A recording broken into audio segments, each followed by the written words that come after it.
Hello, I'm David Lodge, the author of the novel Small World, which I understand you were made to read as homework over the Christmas and New Year holidays, as a condition of attending a splendid banquet to celebrate ICMS Australasia's 50th anniversary.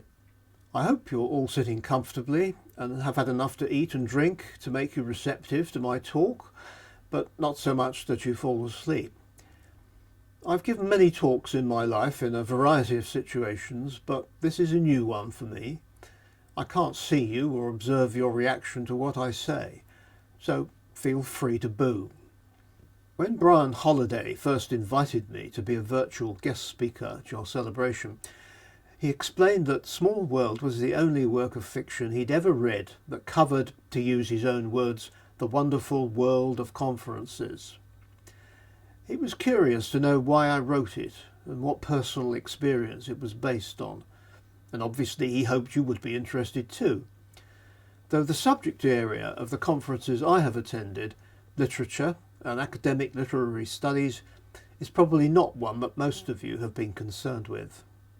From 1960 to 1987, when I took early retirement to become a full-time writer, I taught English literature at Birmingham University, writing novels in my spare time.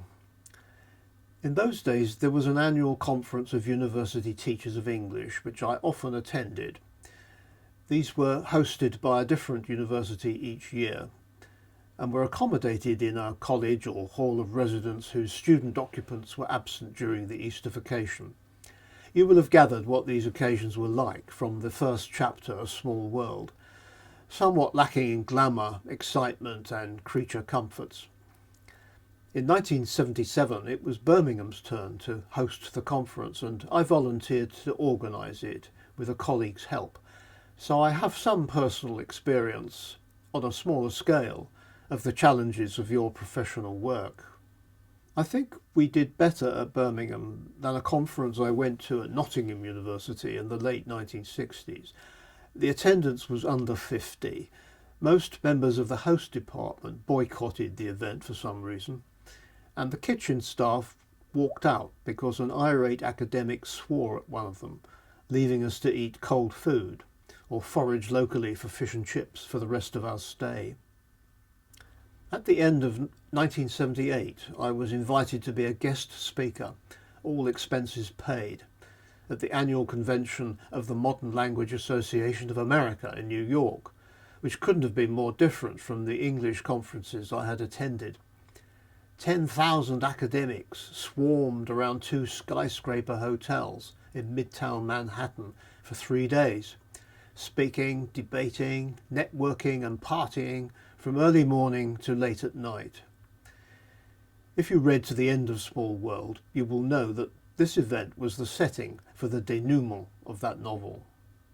At the end of 1978, I was invited to be a guest speaker, all expenses paid, at the annual convention of the Modern Language Association of America in New York, which couldn't have been more different from the English conferences I had attended.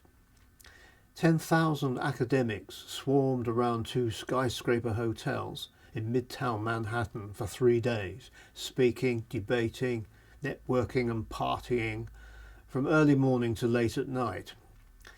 If you read to the end of Small World, you will know that this event was the setting for the denouement of that novel. In the summer of 1979, I attended 2 international conferences back to back. The first was the James Joyce Symposium in Zurich, and the second was a conference in Israel on narrative theory, which moved between the 2 rival universities of Tel Aviv and Jerusalem, and offered an optional tour of the rest of the country afterwards. Both of these experiences later provided material and local colour for episodes in Small World. Indeed, it was this intense double exposure to the international conference which first gave me the idea for that novel. I felt I'd stumbled on a new cultural phenomenon, a product of what I called, or had my character Morris Zapp call, the global campus, adapting Marshall McLuhan's metaphor, the global village, for a world shrunk in size by the speed of modern communications. That process has, of course, gone much further since those days, thanks to the internet. In the case of the conference, it was the development of the commercial jet plane and the expansion of long-distance air travel that enabled this transformation of the traditionally cloistered life of the academic. Associations of scholars in various fields increasingly made their conferences international in scope and held them in attractive, exotic locations. If you were invited by the organisers or sponsored by institutions like the British Council, your expenses would be paid. If you responded to a conference call for papers and yours was approved, you could usually get a grant for travel and subsistence from your university because it would enhance the institution's annual research report. As the narrator of Small World observes, that's the attraction of the conference circuit. It's all a way of converting work into play, combining professionalism with tourism, and all at someone else's expense. Write a paper and see the world. I'm Jane Austen, fly me. Probably many of you are too young to remember that notorious advertisement for an American airline which featured an attractive hostess smiling and saying, "Hi, I'm Jane, fly me." The name varied, but the active verb was generally taken to be a coded reference to another one, beginning with the same letter of the alphabet. And of course that was another element of the conference scene, to stimulate a novelist's imagination. The temptations and opportunities for sexual dalliance. Where else could men and women far away from home and spouses meet attractive members of the opposite sex who were passionately interested in the same professional matters as themselves? For literary reasons, I probably exaggerated this feature of conference behaviour in Small World. My colleagues sometimes complained, perhaps not entirely in jest, that after reading it their wives regarded them with suspicion when they returned home from some distant professional gathering. As to myself, I am constitutionally monogamous and have observed the sexual revolution which happened in my lifetime from the viewpoint of a war correspondent, not a participant. That frees my imagination to represent the amorous activities of my fictional characters as explicitly as I like. Having got the idea for a novel about literary scholars jetting around the global campus, I decided at an early stage that the characters would include several from an earlier novel, Changing Places, especially Philip Swallow and Maurice Zapp, whose futures I had conveniently left open at the end of the book. And it would have a young hero who would be a novice on the conference circuit. I wanted to deal with the various competing schools and theories of literary criticism which were dividing academics in the humanities. I had lots of ideas for characters, locations and situations, but it was some time before I found a satisfying narrative structure to contain them. Then one day I wrote in the notebook I dedicated to this project, what could provide the basis for a story? Could some myth serve? For example, the Grail legend. It involves a lot of different characters and long journeys. I had recently been to see John Boorman's film Excalibur about King Arthur and the Knights of the Round Table, and been reminded of what a wonderfully gripping story it was. The quest for the Holy Grail figured in the Arthurian stories and in many other medieval and Renaissance narratives, collectively known as chivalric romances. I saw a parallel between the adventures of the characters in that poetic world and the experiences of academics jetting round the modern world to attend conferences, jousting with each other for professional glory and engaging in amorous intrigue. Bingo! I had my story, or rather a web on which to weave a number of stories, interlinked by coincidences which would be out of place in a realistic novel, but quite at home in a comic satirical romance. Writing it was an enjoyable kind of game, finding correspondences between the mythical and the real worlds. The heroine Angelica, for instance, is as elusive as her namesake in Ariosto's Orlando Furioso, who has a magic ring which makes her invisible.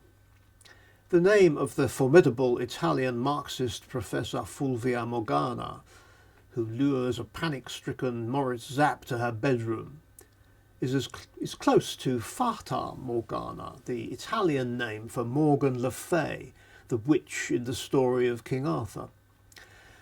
For young Perce McGarrigle, the Grail is a girl. For the senior professors, it is the UNESCO Chair of Literary Criticism, which has a huge salary and no duties, and so on. The novel is a tissue of literary allusions, but you don't have to recognise all of them to enjoy the book, which is carried along, I hope, by the humour of its style, the intricacies of its plot, and the interaction of its characters.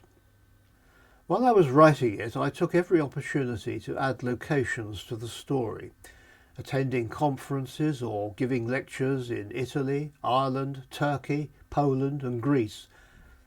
I didn't visit Australia until later in my life, but Ronald Frobisher's Australian radio interview by satellite is based on personal experience. In 1983, I went round the world, attending a conference in Seoul, as a member of a group sent by the British Council, adding on a private trip to Tokyo and Honolulu, and returning home via Los Angeles. These were the days, of course, before security measures against terrorism made air travel a form of purgatory. The action of Small World takes place in 1979, when I conceived the idea of the novel. In the same year, Mrs. Thatcher's Conservative government was elected, and by the time the book was written and published in 1984, her economic policies had drastically reduced the budgets of British universities and the prospects of their staff and graduates. Some of my colleagues in universities thought this was a bad moment to publish a carnivalesque satire about academics swanning around the world on generous grants. That was perhaps an understandable reaction, but a mistaken one. A novelist is not in the business of public relations, quite the contrary. It's one of the functions of the novel as a literary form to correct the tendency of all institutions and professions to be overprotective of their dignity and in denial of their human weaknesses. Besides, Small World was not about British universities, but about the whole academic world. And it has, I'm glad to say, an international readership. For some readers, it's almost a cult. When I was in Los Angeles once, years after it was published, I glanced at the small personal ads in the LA Times, and one read, "Angelica, where are you? Still searching. Perce." Possibly it was the first time someone has paid to send such a message to a fictional character. And while I was preparing this speech, I received a letter from an Australian fan who said Small World was his favourite novel, but he thought I had been too cruel to leave Perce still searching at the end of the novel. So, quote, for his own satisfaction, unquote, he had written an epilogue, which he enclosed, but promised not to publish. In it, the hero and heroine are, by chance, ecstatically reunited on an Irish beach in true Bells and Moon style. He instantly proposes marriage and she instantly accepts. Receiving this letter has made me completely revise my conception of the Australian male character. Thank you for listening, if you are still listening, and good night.